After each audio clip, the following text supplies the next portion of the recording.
Halo pemirsa Albiruni ID, kembali lagi di channel Albiruni ID. Setelah sukses menggalang dukungan dari negara-negara Eropa untuk mengirimkan main battle tank Leopard 2 ke Ukraina, kini target Presiden Ukraina Volodymyr Zelensky adalah menggalang jenis bantuan baru, yakni untuk menghadirkan jet tempur Amerika atau NATO untuk terlibat langsung dalam kancah perang melawan Rusia dan mengubah standar jet tempur era Soviet ke standar jet tempur NATO. Lantaran berharap dapat mengimbangi dominasi kekuatan udara Rusia, maka secara spesifik yang diinginkan Zelensky adalah kehadiran armada jet tempur F-16 Fighting Falcon. Dengan ketersediaan stok yang mencukupi untuk dihibahkan, menjadi alasan kuat Zelensky untuk mendapatkan F-16 series, yang selain dari Amerika, diketahui dioperasikan beberapa negara Eropa Barat, yang kini sebagian tengah transisi ke F-35 Lightning II. Meski butuh waktu hampir setahun, Presiden Amerika, Joe Biden, yang tadinya tidak mengizinkan F-16 digunakan oleh Ukraina, kini mulai melunak. Salah satunya dengan mengizinkan akses bagi pilot tempur Ukraina untuk berlatih mengoperasikan F-16. Komentar Biden pada pertemuan puncak dengan para pemimpin G7 di Jepang muncul beberapa hari setelah Inggris dan Belanda mengatakan mereka sedang membangun koalisi internasional untuk membantu Ukraina mendapatkan F-16. Yang kemudian menjadi pertanyaan, berapa lama jet tempur F-16 dan pilot Ukraina dapat berlaga di garis depan? Dan apakah mungkin elang penempur yang battle-proven ini dapat berlaga sebagai game changer melawan keluarga Cobra dari Rusia? Tentu itu menjadi pertanyaan yang menarik, mengingat proses transisi dan pelatihan pilot F-16 membutuhkan waktu yang tidak sebentar. Ditambah, F-16 dikenal sebagai pesawat tempur yang haus penanganan dan standar khusus, alias tidak bandel seperti halnya jet tempur Ukraina saat ini, yakni Su-27 dan MiG-29. Dikutip dari CNN dan Indomiliter, 22 Mei 2023, seorang pilot senior F-16 di US Air Force mengungkapkan bahwa akan ada banyak rintangan bagi Ukraina untuk bisa efektif mengoperasikan F-16. Mari coba kita jabarkan beberapa poin yang menyulitkan bagi F-16 untuk dapat berlaga dalam waktu dekat ini di Ukraina. Yang pertama ada biaya operasional. Mengoperasikan jet tempur F-16 melibatkan biaya yang signifikan. Meski biaya pengadaan dapat ditalangi oleh donatur, namun biaya operasional per jam F-16 yang ada di kisaran 8.000 hingga 25.000 dolar bisa menjadi tantangan dalam pengoperasian yang intens. Angka-angka itu mencakup berbagai komponen biaya seperti bahan bakar, pemeliharaan, pelatihan, suku cadang, gaji personil, dan amortisasi biaya pembelian. Biaya bahan bakar mungkin menjadi faktor utama dalam biaya operasional ini, mengingat F-16 merupakan jet tempur yang bertenaga tinggi dan mengonsumsi bahan bakar dalam jumlah yang signifikan.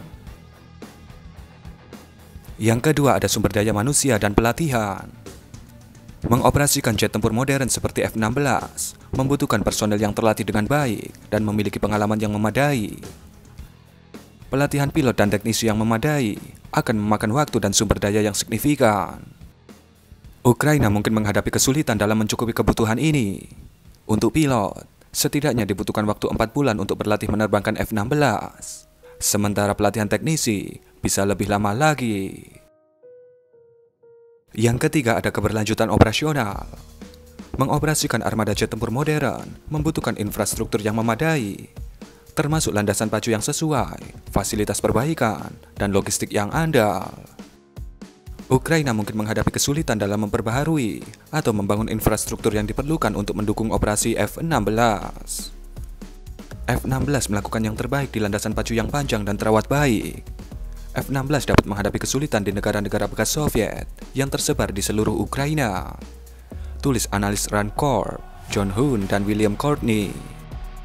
Untuk mendatangkan pesawat barat, Ukraina mungkin perlu memperbaiki dan berpotensi memperpanjang sejumlah landasan pacu.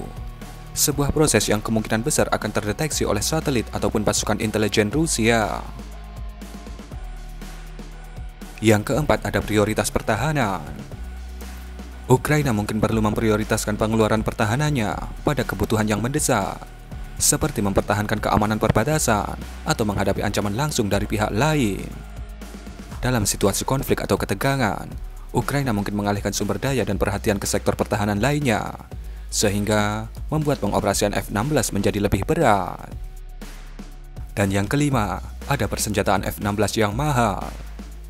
Dengan asumsi Ukraina dapat mengatasi rintangan logistik dan pemeliharaan, dan menemukan landasan pacu yang aman untuk menerbangkan F-16, mereka masih membutuhkan persenjataan yang tepat agar efektif melawan jet tempur utama yang digunakan oleh Rusia.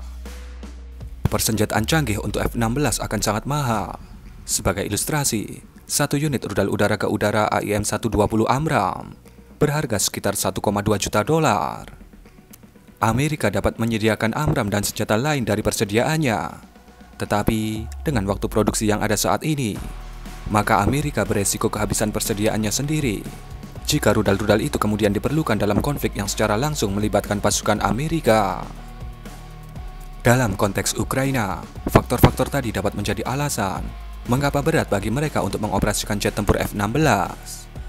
Namun, perlu dicatat bahwa situasi geopolitik dan kebijakan pertahanan dapat berubah seiring waktu. Dan Ukraina mungkin mengadopsi strategi yang berbeda atau menemukan solusi untuk mengatasi hambatan-hambatan tadi. Dan menurut kami pribadi, memang hambatan datang dari pihak Ukraina sendiri, seperti untuk pelatihan pilot, kru, teknisi, landasan pacu, dan lain-lain. Kami pikir, kalau dari sisi penyedia, yaitu Amerika dan NATO, bagi kami, tidak ada halangan berarti bagi mereka untuk memberikan Ukraina mainan baru bernama F-16. Jadi, kita tunggu saja episode selanjutnya.